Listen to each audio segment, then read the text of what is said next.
If you are looking for a cheap but quality lightweight headphone with multiple connection options, solid audio and microphone quality, and washable ear cups, you might have just found it.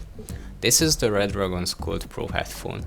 In this video I will unbox it and tell you everything you need to know about it. This product was only released on the 23rd of October last year and is my 5th Redragon product actually. But I have to say I don't really like the box. It makes it feel like one of the older products. Here are some images of the other Redragon boxes so you can decide for yourself. But what matters is what's inside the box, so let's see.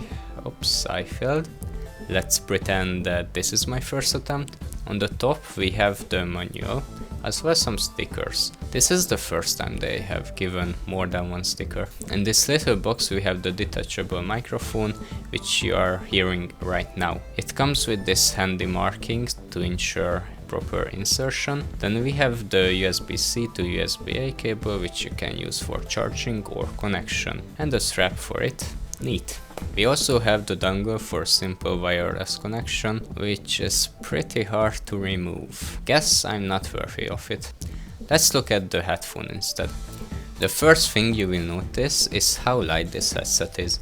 It's only 240 grams. While that's great for comfort, the plastic build does give it a slight cheap feel, but that's just preference. It's also way more flexible than most headphones I ever had. I also like how it will automatically adjust to your head. Look how smooth it is. And yes, this is not leather, which can make the audio quality a bit worse, but I was looking for a headset with this material as my previous leather started to wear out really fast. And if you are a hygiene maniac like me, you can wash the ear cups covers. Amazing. Well, I already said many features about the product, but there's more. Besides the wire and the dongle, you can also connect it with Bluetooth, so you can use it with any device you wish, even your fridge. With 3 hours of charging time, you can go 26 hours without charging it again, and the bonus positive fact is you can use it while charging. It's hard to showcase how good the audio quality is, but I can't imagine anyone being disappointed by it. Even with the fabric material, you can hear a great bass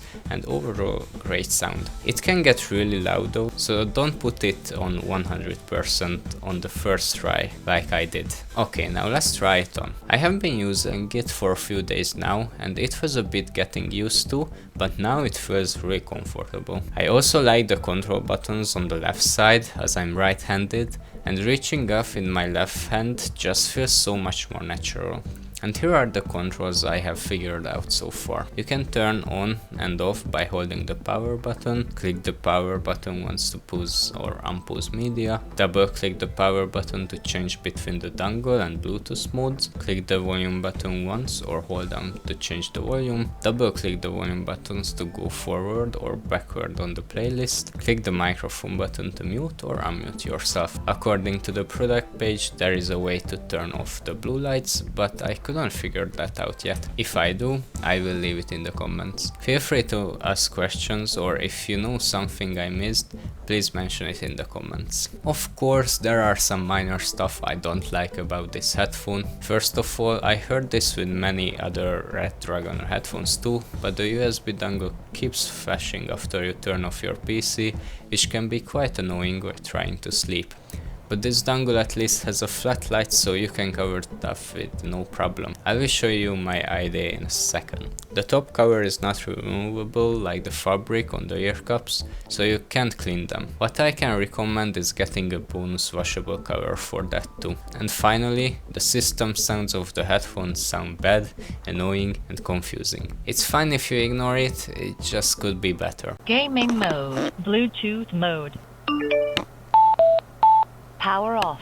Lastly, I want to show some stuff I would recommend with this headset. So back to the flashing dongle, I created this DIY cover for it. Cheap, fast, effective, and I just always like to work with paper. If the washable covers are still not enough and you don't want to wash them that much, these single-use covers are also a great option.